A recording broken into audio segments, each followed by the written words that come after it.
The Pixel People Pod. Snap, snap, snap, it's on. Rewind the future fraud. What are you laughing at, Janalyn? Pixel People Pod. My dancing. I was doing a little No, dance. I was laughing at Greg's dance. I was doing a little dance for the theme, and Janalyn started laughing. That's what I was trying to get, a laugh. So, it's another episode of the Pixel People Pod, hosted by Greg. If I was a 1980s video game, I'd be Burger Time. And along this week, I have... Y'all don't know Burger Time? It's a great video game. No. You put a hamburger together on a video game, it's hilarious. Okay. With me, as always, say hello, Jan. Hello, Jan. And this week, we have Chris O. Chris, anything to say? Hello. And Janalyn. Joined us 2 weeks in a row. Good job. They're actually in studio this Yeah, week. there's no call-in this week. We are all live. Yeah, Yep. from the Pixel Underground. That's right. So this week we picked out songs. It's we picked out 20 Billboard top 10 ranked songs. We, as in me Jan and Greg. and I, yeah, and all these songs went in the top 10. Some of them went number 1, some of them were number 10, but they were all top 10 Billboard hits in the 80s. And there is some rock in there. It's a lot of back in the 80s, even pop music was kind of rockish, which you don't hear now. Pop music is pop music now, but we have, like, it's a good mix, but we left out a lot of what people call hair bands and stuff that you think of when it comes to, like, AC/DC or stuff like that in the 80s. We're going to do another one for that. So, but this one, it's a good mix, a broad mix of songs. Yeah. I still question the selection though. That's why. Cause it's our podcast and you're just a guest. Yeah. So. Well, it was not hard weeding out. Like, let's see, I had to weed out about 6 of them. It was not that hard. Okay. So. Well, they're picking their 10 favorite out of the 20. So, but before we do that, it's time for... Here we go.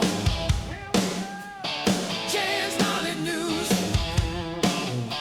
Jan's Knowledge News. Hit us with that news, Jan.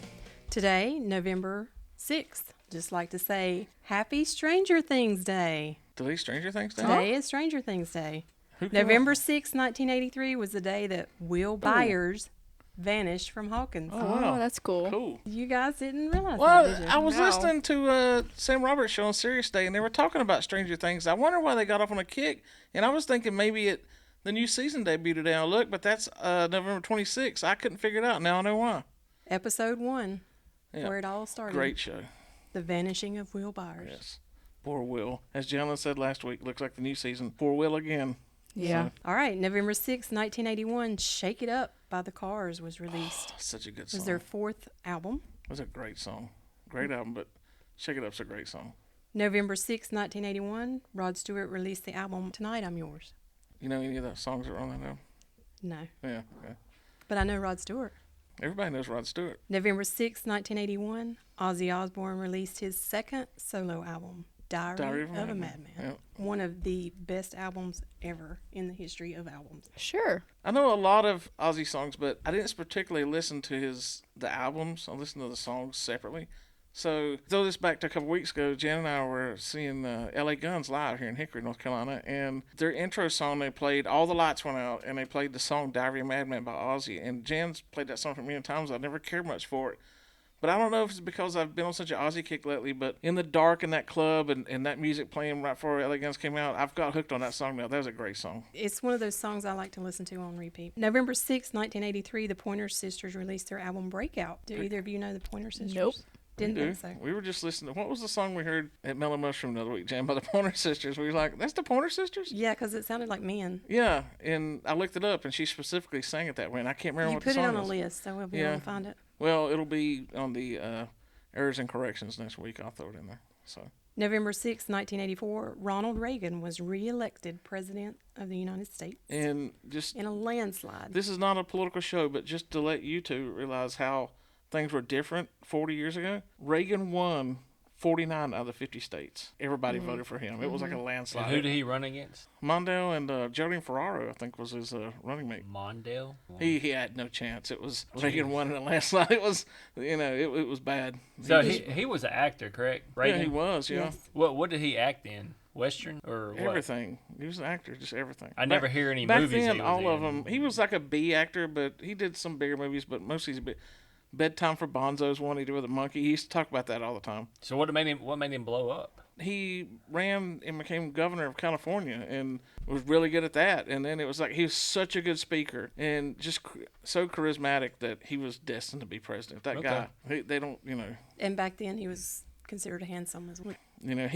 certain presidents you can look back and they so good in what they did because they just had that air about them, and he was one of them. I could tell he had a lasting appeal because when I was at Sherrill Furniture, I was getting trained by a guy in Spring Up, and he had a Ronald Reagan calendar.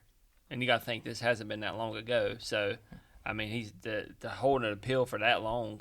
They still make calendars for the guy. I mean, it's crazy. November 6, 1984, Dead or Alive released You Spin Me Right Round, Baby, Right Round. Like a You know that record, one, baby. Janalyn. I used to sing Yeah. that to you. Yeah. It's in Alvin and the Chipmunks, Uh-huh. so that's where I first heard I it. thought you were saying Bon Jovi, Dead or Alive at No. first. Okay. November 6, 1987, Less Than Zero premiered in theaters. Did you watch that one, Greg? I know the movie, but I've never seen it. Have you seen it? No, I haven't. Really? That's I one want to you've put that never on seen? our list to watch. Okay. All right. Never heard of it.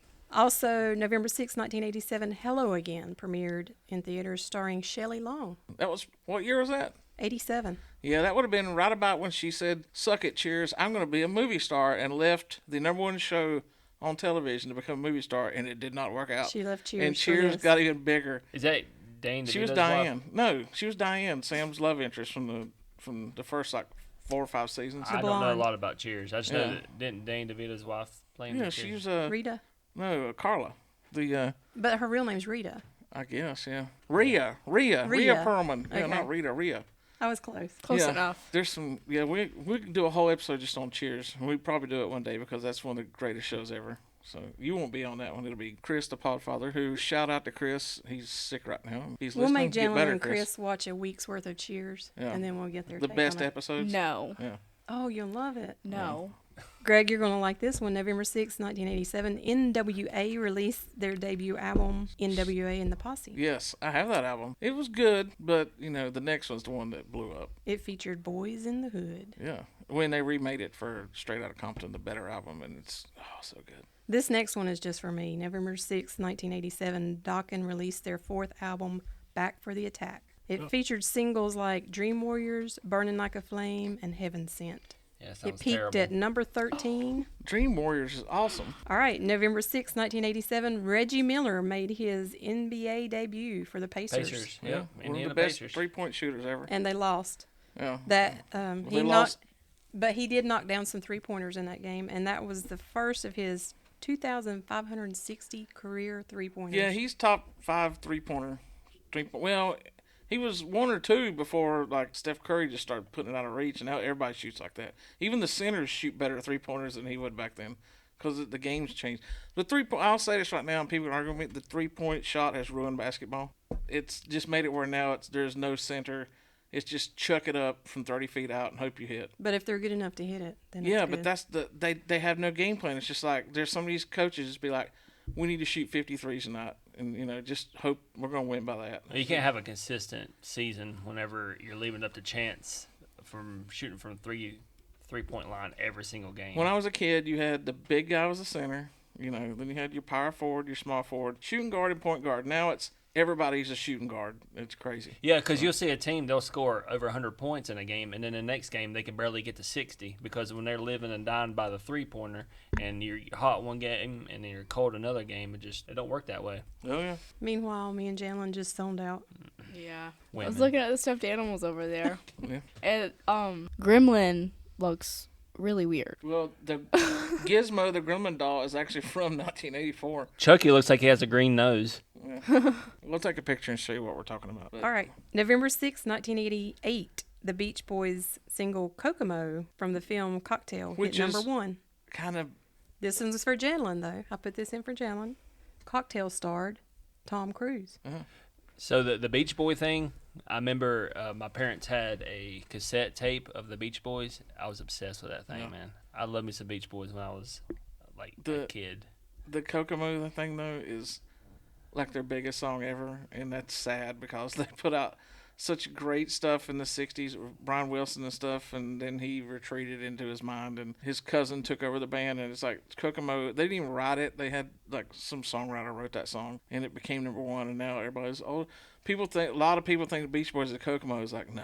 I mean, it was cool when it came out, but that is not indicative of the Beach Boys sound. I mean, It was intentionally written just for them to make a hit. You know, it's not how the Beach but Boys it's still started. good. Yeah, I mean, but most it's people not- can't write their own music. Yeah, so. but that it's like, think of it as like John Lennon and Paul McCartney and the Beatles, and then 40 years later, Paul McCartney puts out a song as the Beatles, and then somebody else wrote it, and they stick it in there trying to sound like John Lennon. It's like, But at that point, they'd already make their mark with their other music, though, right? no, that was Really? it. They were probably playing like 500 seat places. Then that song came out and made them big again. So that was their first hit. No, they were big in the 60s, and then they disappeared. That was it forever. They were just touring, and Like Get Around and Help Me Rhonda. that was all those. 60s. That was all 60s? Yes. Oh, okay.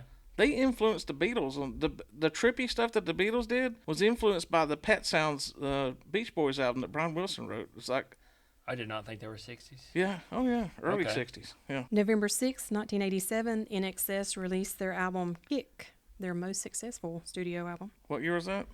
1987. It was certified 6 times platinum and peaked at number 3 on the Billboard 200. You're a big fan of NXS. I love NXS. New Sensation, Tear Us Apart, Devil Inside, and Need You Tonight. Devil Inside and New Sensation are only 2 songs I think I know by them. Really? Yeah. You need to listen to more Man, NXS. just not an NXS fan. So, It's a great album. yeah. So listen to Kick. If you're going to listen to one, listen to Kick. Okay. November 6, 1989, Garfield's Thanksgiving originally aired. I hate Garfield. A fat cat. Hey, have you ever heard of Heathcliff? No, we talked about that last week. And born November 6, 1988, was Emma Stone. Emma Stone. Oh, Anybody great, know who Emma Stone great is? Yeah. actress. Yeah. Yeah. Zombieland. Great actress. Yeah. She was in The Wind and the Willows, Superbad, Zombieland, Easy A, Crazy Stupid, What Love, year? The Help. She was born in 1988. Wasn't she Okay. in Spider-Man? She was in Spider-Man and the sequel to that one. So she's, what, 37? I guess. Okay. You She's do that the math. old? And there you I thought she was have younger. Jen's Gnarly News. I was born in 87, so. You spoke over the gnarly, Chris, so we get it twice. Oh, jeez. What movie? Fast Times at Ridgemont High. Oh, okay. When you walk in the door, the picture I on the know. ground, it hits you right in the face. Fast Times. Well, we're going to get to the main topic of this episode, 80s music. Like I say, we picked out 20 songs. Several of these, I think 6 of them have gone over 1 billion streams on Spotify. There's a nice mix, and you can't afford to play the songs, or we play a snippet of every one of them, but I don't want to get sued. Luckily, Jen's going to sing them for us. You know, Oh, one day Wow. when this podcast is, so big, we're making mad bank off of it, I don't want to have to go back and edit this one out and take the songs out when we get a copyright hit. So we'll be telling you the names of the songs, some stats on them, but you won't hear them. We might hum a little I'll bit. tell you what we can do, though. Anybody that listens to this on Spotify, I'll throw up on the Pixel Underground Facebook page the link. I'll share the playlist for all the songs. All 20 songs Yeah, that all you and I 20 picked songs. out. So to close the show, can me and Jan do a duo of Share? Yeah, sure. Yeah. Oh my gosh. Okay. This will get us listeners for sure. We'll start with Chris. Chris, we gave Chris and Janalyn both. Okay, we'll start with Janalyn. We Should I gave, read off all the songs on the list? All 20? Yeah. Sure. Okay, I'll tell you what. You read them off in Do your bottom 5. No. No? She's gonna read the songs first, and I'm gonna tell you. You name the song, and I'm gonna tell you how many weeks it was on the Billboard Top 100, what it ranked, peak rank was, and if it was one of the billion streams But- on Spotify. What if we share our top 5? Just right now, she's No, gonna we'll read do the that songs off. after. You going to do all the songs? So everybody Yeah, knows she's what gonna you're read picking the songs from. off. Yeah. Oh, So okay. we have an idea. Yeah. Okay. You make my dreams come true. By Hall & Oates. Yes. It made it up to number 5 on the charts, and it spent 23 weeks on the top 100. And it is one of the billion streams. 1.3 billion streams on Spotify. That's just on Spotify. So, when you add in Apple Music, iTunes, downloads over the years, all that stuff, that's a huge. Anything over a billion on Spotify is huge overall. So, that's a big song. Okay. She blinded me with science. Thomas Dolby peaked at number 5 on the charts and spent 24 weeks on the charts. Sunglasses at night. Corey Hart peaked at number 7, which I thought would have went higher because that song was like epic. It spent 23 weeks on the charts. Thriller. Michael Jackson, the song Thriller. This one will shock you a little bit. It only peaked at number 4 and only spent 14 weeks on the charts. And I was like, I don't understand that. But I found out it was like the 7th single released off of that album. It was the last one. And people were kind of tired, I guess, of Michael Jackson. But it still, it Beat It and Billie Jean, all of them were number 1. So he wasn't lacking for big hits. Living on a prayer. Bon Jovi. Went to number one, spent 22 weeks on the charts, and has 2,070,000 streams. That's a lot. Yeah. Jesse's Girl. Rick Springfield went to number one, spent 32 weeks on the charts, which I'm shocked it's not a billion stream, but I think it was like 600,000 or 700,000. Wasn't it the song of the 20 that stayed longest? Yeah, 32 weeks. It took, I was reading, it started off slow, and it was a slow build, and each week it only moved up like 1 or 2 spots till it hit number one. Cars. Cars by Gary Newman, which I love that song, the keyboards in it. Spent 25 weeks and peaked at number 9. Jump. Van Halen. Their only number one song ever was Jump. And it spent 21 weeks, and it has 1 billion spins on Spotify. Purple Rain. Prince peaked at number 2, only spent 16 weeks on the charts. But it's epic. 8675309. Jenny, Tommy Two-Tone, peaked at number 4. I thought it would have been bigger and hit number 1, but it didn't. But that song was like, the whole summer that song was just big. It spent 27 weeks on the charts. Why Can't This Be Love? Van Halen. Number 3 was Sammy. So they followed up with that with another top 5 hit. 16 weeks on the charts. Every Breath You Take. Police. Number 1, 22 weeks, 3 billion streams on Spotify. It is by far the most streamed 80s song ever. And on probably Spotify. the most misunderstood. Yeah. Yeah. Yeah. So I he's get what stalking you're her. saying. He's stalking a chick. Yeah. Like, people think it's a love song. No, he's stalking her. Well, JC's girl, he's in And love with his friend's girl. It's so. kind of comical right now how we talk about this, because right now there's a massive lawsuit going over that song between Sting and Andy Summers and Stuart Copeland from the Police. They're suing him for songwriting royalties off of it. He claims sole songwriting credits in that song, even though Andy Summers wrote the little guitar, clean picking guitar thing right there, which kind of made the song. But Sting already wrote the song, the chords, everything. So I don't think they're going to win. I think Sting's going to win, but I would throw him a bone, because I mean it did add to the song. You can go on, if you people got time, go on YouTube and look up "Every Breath You Take" Sting demo, and he had done the demo for it. The song was complete, but it would not have been the hit without that little guitar part. Don't Stop Believin'. Journey only peaked at number 9 and spent 16 weeks on the charts. But it has come back on the charts multiple times since then. And it has, this just show you, it number 9, only 16 weeks, but it has 2.6 billion Spotify plays. Janalyn, didn't you play this song in band? Yeah. Yeah, that song's... That was not a good memory, though. But this song is on a Mount... If you were doing a Mount Rushmore 80 songs, that would be on it. Yeah. That's like, almost a given. That was a middle school memory for Janalyn. Yeah, and we had to, the clarinets and flutes had to stand in front of the stage, right in front of the cloud. The cloud? The crowd? The crowd. Yeah, in front of the cloud. One more thing, if anybody's listening that remembers The Sopranos, the finale of The Sopranos was that song, playing Don't Stop Believin', and then, I'm not going to give the spoilers away, but Don't Stop plays into the finale perfectly, and that song went the next day, it was number 1 on the iTunes charts, because everybody went back out and started downloading it. I ran. A Flock Where? of Seagulls. If you don't know Flock of Seagulls, Chris, do you know Flock of Seagulls? Yes, I do. You know their music? You know them because of The Wedding Singer, where the guy's got the crazy hair, and he goes, "Do you like Flock of Seagulls?" And he goes, "I can see you do," because the guy had their hairstyle. Yeah, what I know about the Flock of Seagulls is I saw I Love the 80s on VH1. Yeah. And the lead singer was talking about, everybody just wants to hear this song, and I hate this song. Like, it's like, Yeah. because that's the only song they're really known for. Yeah. Yeah, that's the only reason why I know. They have the best Bands Reunited episode on VH1 from like 20 years ago ever, because the singer that wrote the song, him and his brother hadn't talked in 20 years, and his brother was a drummer, and they finally talk him into this band from England that, was big in the 80s. They fly over here, the guy that's doing the Bands Reunited, and goes to Raleigh, North Carolina, and goes to like a paper plant or something, and the drummer for Flock of Seagulls, their British drummer, is the head of like quality assurance at the plant. He comes in wearing a hairnet off the plant. They call him in. It's like, "Would you like to join your band again?" And he did. And then they spend 20 minutes when they get together. They ain't talked to each other. Not 20 minutes. They haven't talked to each other in 20 years. He comes in to his brother, and they're setting up their stuff. He's like, "Hello." Then it shows on the bottom screen for 2 hours. They didn't say a word to each other. Did you see that interview I was talking about, though? Yeah.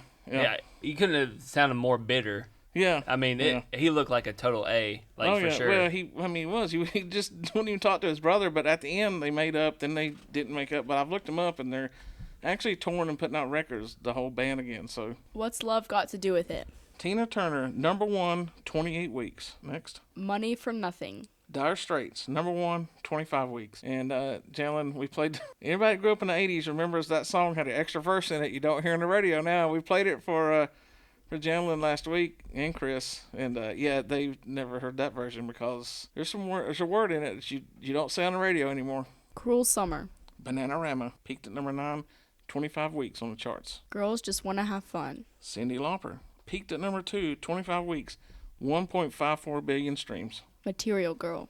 Madonna peaked at number 2, 17 weeks. Wake Me Up Before You Go Go. Wham! Number 1, 24 weeks, 1 billion streams. And that's So that all. was the 20 songs we put out there for them to listen to. In the 80s, the song that spent the most weeks at number 1, Olivia Newton-John, Physical, which Jan wanted to put on this thing and I forgot, so we put another song. The song that spent the most weeks on the charts in the 80s with 43 weeks, almost an entire year, like a couple months short of a year, Tainted Love by Soft Cell. That Do shocked y'all me. know either of those songs? Yes. Yeah. Yeah, Tainted Love is great, but there you go. That's the songs they had to pick through. So, Janalyn, tell us out of your 10, tell us the 10 that out of those that you weighted down, the songs that, and if you know, there's something specific you liked about the song or something, let us know. No. Well, I There's know nothing specific. Bon Jovi's one of yours before we even get Yeah. to it. Yeah. Okay. I'm probably going to make some changes, though, because I've been making changes. But Thriller, Living on a Prayer, Jesse's Girl, Jump, Purple Rain, 8675309, Jenny, Every Breath You Take, Don't Stop Believin', Cruel Summer, Girls Just Want to Have Fun, and Material Girl. It's funny because a lot of yours are more the guitar-driven songs, more the rockier songs. Really? Yeah. I mean, Because she's my that's grandkid. true. yeah. But I knew that you've always been a big fan of Bon Jovi since Yeah. you were a kid. Yeah. Auntie Cassie got her into that, didn't she? Yeah. Mm-hmm. And me and Jan even talked a couple years ago about taking you to a Bon Jovi concert, but no, he can't sing anymore. No, And we he would not can't. put you through that. We would take you to if there's ever a Bon Jovi tribute show in Connerville, we'll take you to that. You can pretend it's John Bon Jovi. Okay. Remember when we went to the Michael Yeah, Jackson? Michael Jackson tribute. Yeah. Yeah, that was fun. It was We'll good. do a Bon Jovi Yeah. one. We saw some guy in Kings Mountain, North Carolina a couple years ago. Jessa, our middle Janalyn's sister, who's 8 now. How old would Jessa have been then? Like 6 or 5? 6, yeah. We got her a Michael Jackson CD when she's like 5 years old, and she loved it. She loves Michael Jackson. Or she did anyway. I think she's getting back to liking him again. Yeah. We took her to that tribute concert, and but 2 beats into every song, she was sitting there like a savant next to us going like, Dirty Diana. Then it'd be like another beat, Billie Jean. She would name the songs for the guy ever came out singing them. Just off the 2 or 3 beats of the songs, it was amazing. Yep. It's like, wow, this kid knows her Michael Jackson. So John Bon Jovi and Richie Sambora wrote "Living on a Prayer" with Desmond Child. Yeah, who has And- wrote a million songs, Desmond Child. But this was written. Tommy and Gina were actual people that Desmond Child knew. Really? Yeah. It was his then girlfriend, whose name was Maria, but he changed the names. Desmond was a New York taxi cab driver, and Maria was a singing waitress in a diner. Cool. Yeah, I didn't know that backstory about it. Another one of Janalyn's was Jesse's Girl. You may wonder Such a good who song. is Jesse's Girl. Was it really his friend's girl? Well, not really one of his friends. This is what Rick Springfield said. I don't know her name. It was a brief relationship I had when I was making stained glass, which really caught me off guard. Rick Springfield actually took a stained glass class. Yeah, I can't see that. He said, I was going to a stained glass class in Pasadena, and I met this guy and his girlfriend. I liked his girlfriend, but she was just not interested. I went home and wrote a song around it. Then about 4 months later, I stopped going to the class, and I lost contact with him.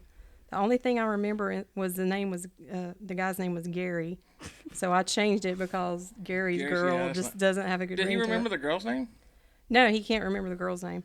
So years ago, Oprah tried to find this I stained started to glass say guy. there's some woman out there that does not realize that Right. the song was written about her. So Oprah actually found who was running this stained glass class. But unfortunately, the man had passed away Oh. 2 years prior to Oprah finding him, and they had thrown out the paperwork a year Oh, wow. before Oprah found him. So we were a year away from finding out who Jesse's Yeah, girl that really song was was. big in the 80s. That and the album Working Class Dog that he did, me and Janice talked about, we got to buy that vinyl to put it on display down here because it's a very cool album cover. Everybody that I play guitar, within the first day of learning to play bar chords and learning how to strum a guitar, I was trying to pick Jesse's Girl on a guitar. I think everybody from the 80s that learned guitar, that's one of the first songs they try to learn how to play. It's easy, but that's such a great song. 8675309. The songwriter was Alex Call. He actually came up with this song while he was sitting under a plum tree. Really? Yes. What the crap? A plum tree? As Jan knows, everybody in the 80s, all you people with cell phones now and don't know home phones, everybody tried to call that number. Yeah. I did. And somebody actually owned the number and they had to change it. Yeah. Yeah. I mean, everybody. Me and the If that triplets was your called it one number day. when that song came out, you might as well have called and got it changed because you were going to be harassed for the rest of your life. Alex Call was quoted as saying, I think a high school in Kentucky had the number, and they got 50,000 calls in a week. Oh my Yeah. gosh. It's such a catchy song, though. And he said one time at a show, a guy came up to him and said that was his family's phone number in Florida. But he said they loved it. They loved having that phone number. They're crazy. Why would you love having the number that everybody's going to call Oh, and I harass would you? love that too. Yeah, but you're just going to be harassed constantly. Prank phone calls were big enough in the 80s now, and you literally got a number directing you to prank and harass people. Greg, you were talking about Cheers earlier. In a restroom scene in 1982 on an episode of Cheers, which is called Coach Returns to Action, Yeah. graffiti can be seen on the wall near the door. Yeah. And it says for a good time, call Diane Chambers. But it has 8675309 Yeah, as the phone number. I think Carla's the one that wrote that on the wall. Janalyn, one of yours was Every Breath You Take? Yeah. Okay. It won a Grammy in 1984 for Song of the Year and Best Pop Performance by a Duo or Group with Vocal.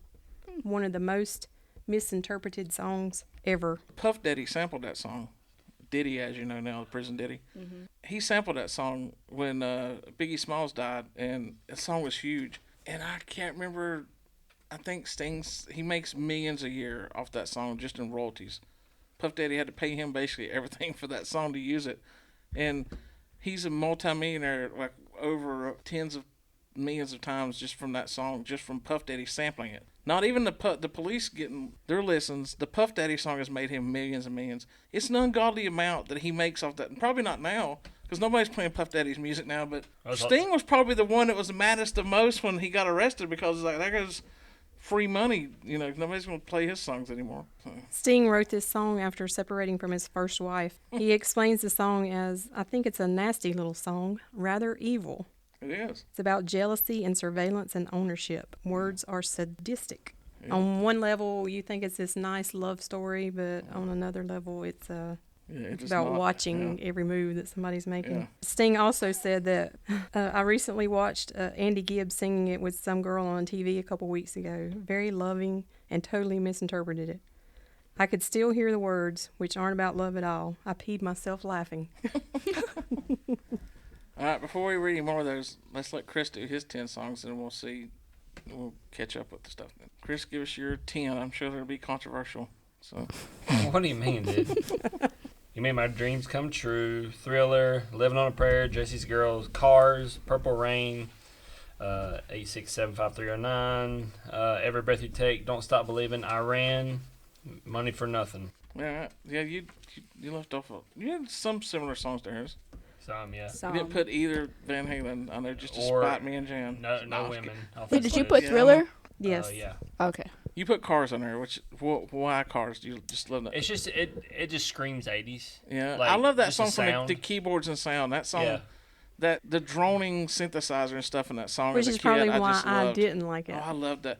When at the end when they go off and just those synthesizers blasting, I would crank that up loud in the car. You know, I love that. It just sounds like the 80s. I mean, it's You had kinda, another one. What was the? Can't remember. There's another one that's one of. But did you guys realize that Gary Newman actually had Asperger's syndrome Yep. and didn't realize it? What was is that? Undiagnosed. the guy from the salad dressing model. What? Gary Newman that sang Cars. Yeah. Oh, What Who is that? Who's What's a big that? time Whatever- songwriter now? What is it? It's Disease? a type of autism. Yeah. Oh. And so he had trouble relating to people. And this song came about because he says, this is in his own words, a couple of blokes started peering in the window and for whatever reason took a dislike to me, so I had to take an evasive action. I swerved up the pavement, scattering pedestrians everywhere.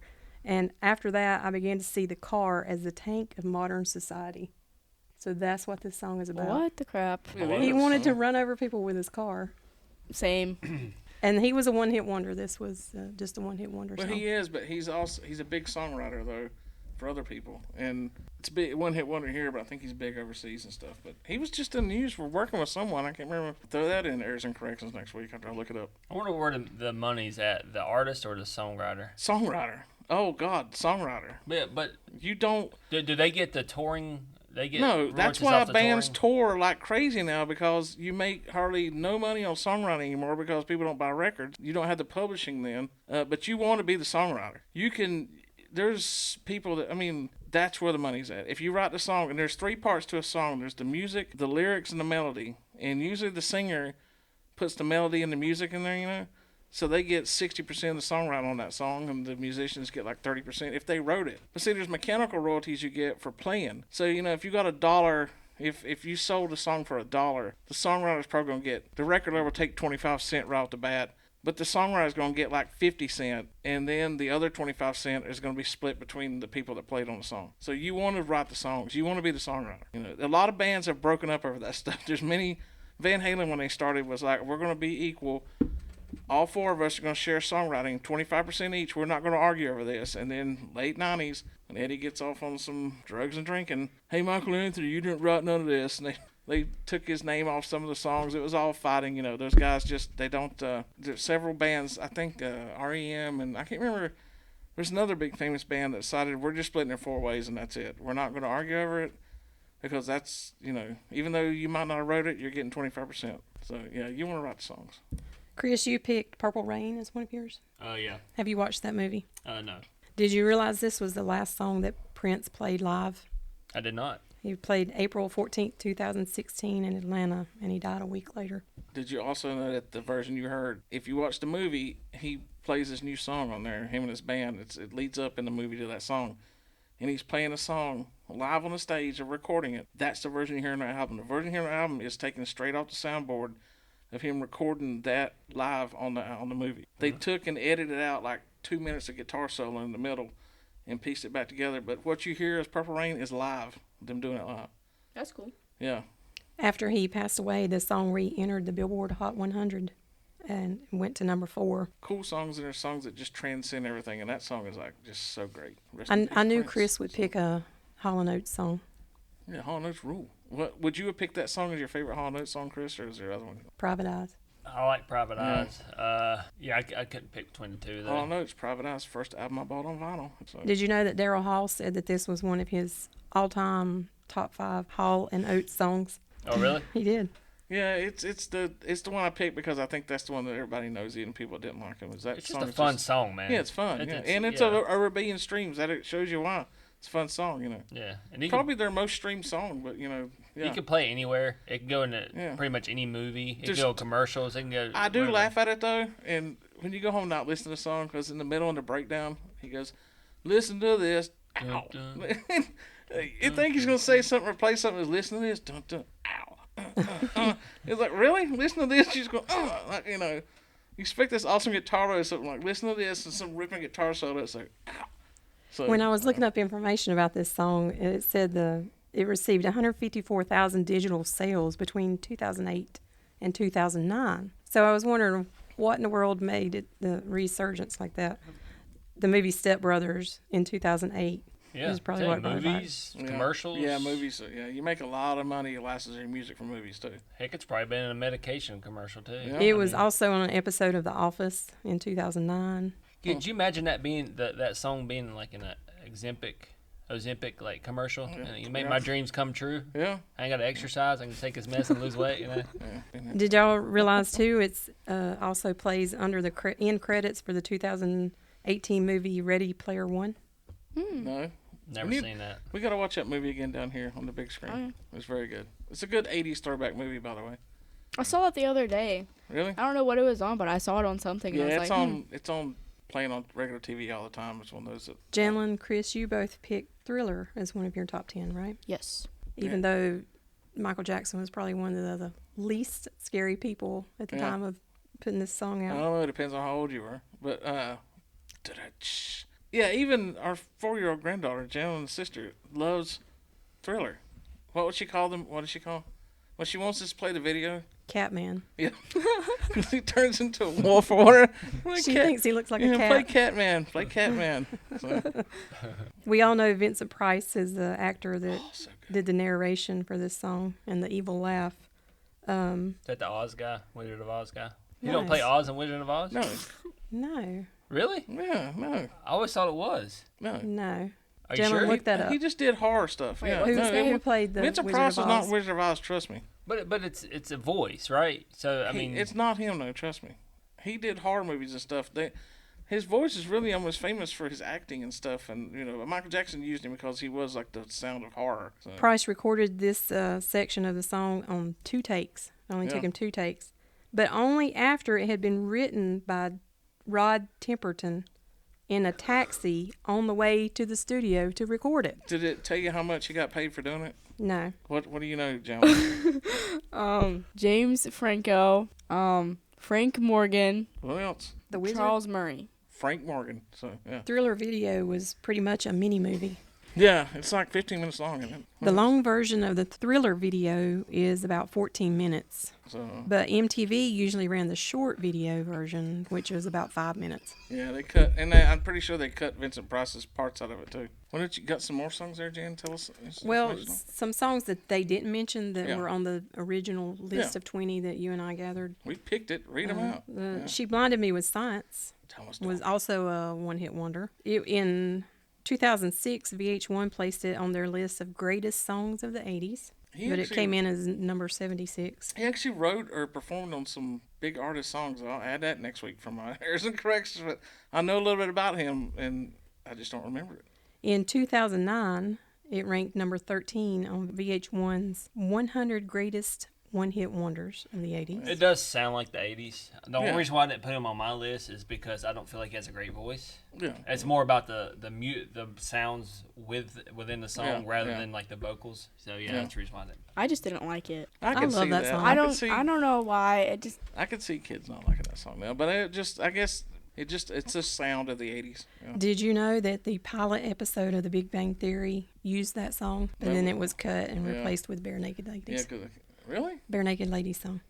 I started saying because they wouldn't want to pay the rights, but they pay the rights to Bare Naked Ladies, I guess. I would have left that song in there. That's a better song. Of course, I don't watch that show, but isn't it about, aren't they scientists and like smart geeks and stuff? Another one that was on the list of the original 20 that we gave them was Why Can't This Be Love, Van Halen. yeah, it was okay. So Janalyn picked a Roth Van Halen song and not a Hagar Van Halen You've song. already started process of taking her out of our will. Okay. Taking a Roth Hagar or Roth Van Halen song. I There's just didn't two- like the there's- music. Oh, but the vocals are great, right? The Sure. Sammy Hagar. There you go. I Okay. guess so. All right, you're back in the wheel. They thought it was going to be really hard for Sammy Hagar to fill his shoes in concert. So they wanted to get a very good opening band for their concert, somebody that would get the crowd going. Yeah. So they picked Bachman Turner Overdrive. Did Yeah. you realize that, Greg? Yeah, and I also know that after that, they would intentionally pick crappy bands. They never really put good bands opening for them at that because they didn't need it. It said they really rushed getting on stage after BTO played. Well, the crowd was still hot. While the crowd was still going, it'd give them less time to Yeah, because say, that- "Where's Dave?" That was a big thing, switching from David Lee Roth to Sammy Hagar, yeah. You didn't do anything on Jump, though. You didn't read it, I don't think. Tell us anything about Jump, so tell us about, since she did pick Jump, tell us about Jump. Well, like you said earlier, it was their only chart topper with Roth. Yep, they never had a number one album and only one number one song with Roth. It was that. They had 4 number one albums with Sammy Hagar. They Yeah. followed that one up with "I'll Wait," And then Panama, right? which went to number 13, Yeah. right? Yeah. Actually, there was 4 singles off that record. They had Hot Panama and Hot for Hot Teacher. for Teacher, yeah. Neither one of them did nearly as well as Jump, though. Right. Is that all our songs? We've got them covered? Well, that's all the ones I researched. Oh, okay. Which ones didn't we research, though? Pick one song that you think we didn't research to see if I can name off something about it. Wham. Oh, yeah. Actually, if the other Chris is here, he can tell you about that. He likes George Michael, so. Yeah, it's interesting to see what Janalyn chose. Chris, I mean, he's close enough to our age where it's not that far off, but to see what Janalyn chose is interesting. You picked more of the rockier songs, the rock songs. Mm-hmm. What did you think about Cruel Summer with Bananarama? Did you like that song? I haven't heard that song in a long time. Really? But like when I read the title, I was like, I've never heard this song before, and I clicked on it and I immediately knew it. I was like, Yeah, oh, I yeah. like this song. The songs of the 80s, even when we were in the 80s when we were growing up, if you listen to like the top 40, it was 15, 20 rock songs and like 20 pop songs, but they all blended in so well together. Even the pop songs had there's a lot of pop songs in the 80s that were considered just straight out pop that had awesome. Hugh Lewis and the News, which is a pop band, had awesome guitar solos. It's not a lot of prepackaged music like it sounds now. But I'm gonna sound like an old man just Yes, screaming you at are. the cloud. But When do you not sound like an old pop man? music was so much better in the 80s than it is now, though. I mean, I'll give Taylor Swift credit for writing and No. playing her own stuff. But, No. all right, give us the 4-1 on who's the cool pop people today. Tate McRae. Who? Tate McRae. Okay. You cray. Kid Leroy. Kid Leroy. Yeah. Is it are any of these people have guitars in their music? I don't know. Yeah, see. I don't pay attention. Okay. I don't like Taylor Swift's new music. I like her old music. Me too. I don't like any of her music, but Okay. that's me. I'm a guy. I'm not supposed to like her music. 'Kay. Although I liked a lot of women singers in the 80s. So, Janalyn, Yeah. what was your favorite off the list? Probably Thriller. Thriller. Yeah. Yeah. My favorite is Jump out of the whole list because I didn't ask you. I'm just saying. Chris, what was your favorite out of the list? Living on a Prayer. Yep. Just because the message behind it. I mean, Thriller is obviously a great song, but I mean, to me, it's just like campy Halloween music. Living on a Prayer is also easy to sing to. Yeah. Anyway, so yeah, well, wraps up this episode on 80s pop music. 80s music. We'll say 80s music. So many songs left out. of I that mean, list. yeah. All right, So what many. was left out, Chris? Yeah, what one would you put in there that? I put Firehouse in there. Don't treat me bad. But we're not okay. But leave that out. We're not going to put hair bands and stuff in there. We decided not to do that, and more of the metal stuff because this is pop and But pop Van Halen rock. is.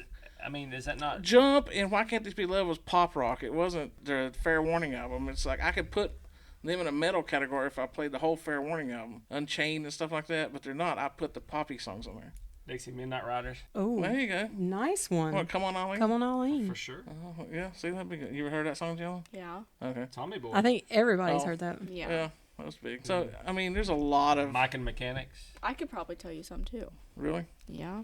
It was really hard Chicks for us to dug the even Village People. whittle this down to 20 songs for y'all. Yeah, yeah. We were rattling off in the car, and it was like, take that one out, because I had a rap, more of a hip hop song in there, but we took it out. It'll be in one of the future lists. So why'd y'all pick that Michael Jackson song? Why not Beat It? I don't know. I I think feel like Beat It's probably the better song. it is. It was a bigger song, but we just mixed it up. Maybe It's a because it two- was close to Halloween when Yeah, we did our list. yeah, probably. Beat It would be the one. If I'm gonna say the song that's Michael Jackson '80s, gonna be Beat It or Billie Jean. Y'all Yeah. made it better than Billy Oh, Jean. I but- Beat It because Eddie Van Halen plays it. Yep, both So, of yeah. y'all picked it to be on your list. Yeah. What? Thriller. Yeah. Yeah. Yeah. I mean, you can't deny. Their whole album you can't though is deny like it, but- you had that. There's a reason it's the largest selling record of all time. It's all killer, no filler. I mean, when I played I had the vinyl album in the '80s, the double album fold out and everything. You folded it out as a double fold. You put that record on, you let it play. You didn't skip songs. Was Fleetwood Mac, were they big in the 80s? Or was that 70s? They were bigger in the '70s. They were big in the '80s I to like like the them. late '80s. But their stuff got more poppy in the '80s. Like- Janalyn loves to like Stevie Nicks now, just so she can see my eyes roll. Stevie Nicks rules. Now, I know you're going to hate this, but Landslide, I enjoy that song. Yeah. See, I'm one of them weirdos though that thinks the Christine McVie sung songs are better than the Stevie Nicks songs in Fleetwood Mac. But But honestly, I never would have thought about that if I didn't see the Jack Frost movie. speaking of that, by the really way, not to go off on a tangent, but or a rant, not even a rant, but this got me looking today, pulling up Billboard charts, and I looked at the Billboard Top 200 albums right now. Fleetwood Mac "Rumors" is on there right now, like it's. I think they played a song in some TV show or something, and it's back in like the top 100 records. There was 4 or 5 records from the 70s, 80s that are back in the top 10. Bon Jovi's Greatest Hits is in there.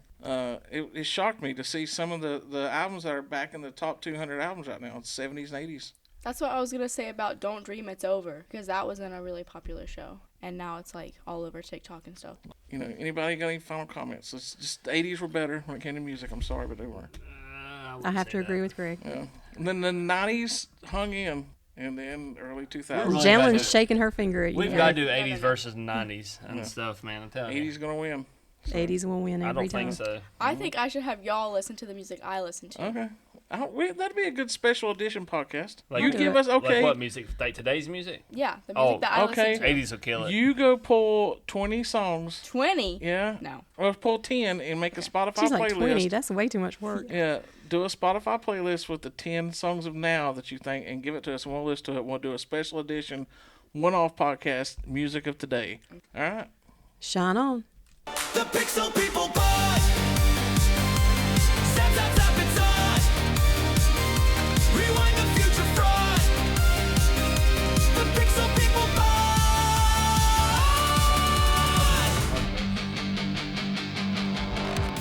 那很气。